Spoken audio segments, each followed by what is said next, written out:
Imagine you are standing in a busy school hallway. Left and right, teachers are throwing assignments at you, not caring that you are already mentally burdened by their expectations. At home, your parents are constantly fighting, unintentionally making you feel as if you are the cause for the rift in their once happy relationship. On social media, you are consistently harassed by people you don't even know, yet their words cut deeper than anything you've ever felt before.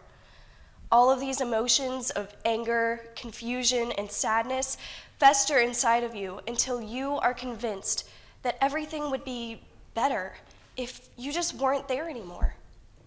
But you keep all of this to yourself. As you stand in this busy school hallway, you feel people rushing past you to get to their next class, treating you more as an obstacle than a human being beginning to go numb inside, a human being wishing they could disappear. Hello everyone, my name is Carly Wiedenbacher, and I'm here today to stress the necessity for Hope Squad in high schools by looking through the lens of the Rotary four-way test.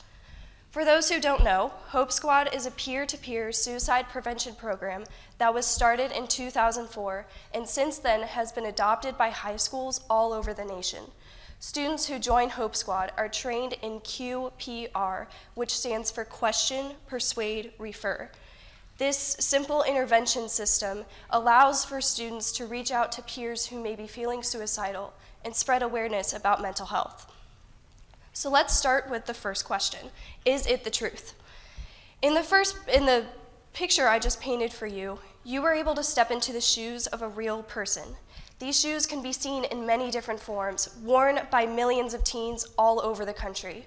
In 2020, the CDC reported suicide as being the 12th leading cause of death in the United States and the 3rd leading cause of death in individuals aged 15 to 24.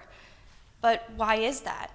It could be that these students felt helpless. They didn't know who to turn to, who would understand what they were feeling. It could also be that despite realizing something was wrong, people were too afraid or felt unprepared to provide the help that was needed. Is that fair to all concerned? Is it fair to not provide mental health resources to high school students? Not every teenager in the country has contemplated suicide, but mental health has become more of a topical issue in today's world. Hope Squad provides the safe haven for students to find help for anxiety, depression, or anything else that may be plaguing their mental health.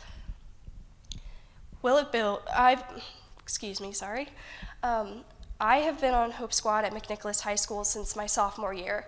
I can attest firsthand that this isn't just some school club whose sole purpose is to spread positivity.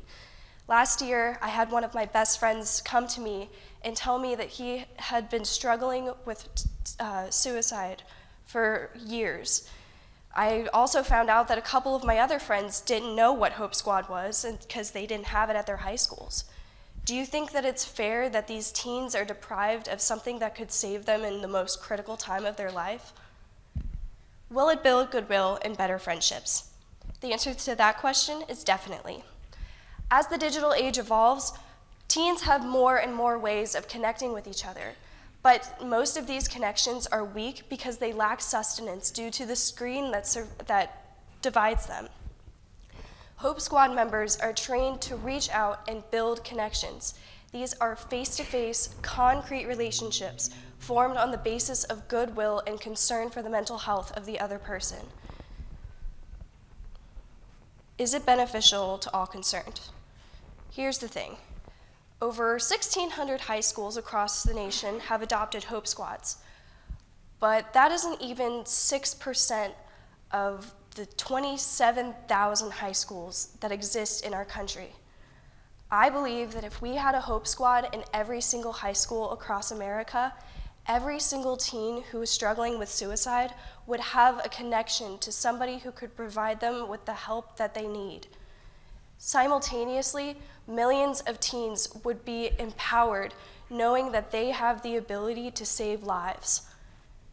So let's go back to the picture I painted in the beginning.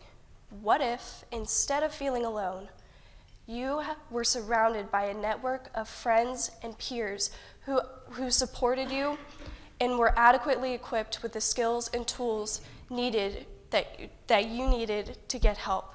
What if instead of choosing to be ignorant of somebody's struggles, you were at the forefront of saving a life? I believe that if we had a Hope Squad in every single high school, millions of lives would be saved and millions of teens would be empowered, knowing that they have the ability to change the world one life at a time. Thank you.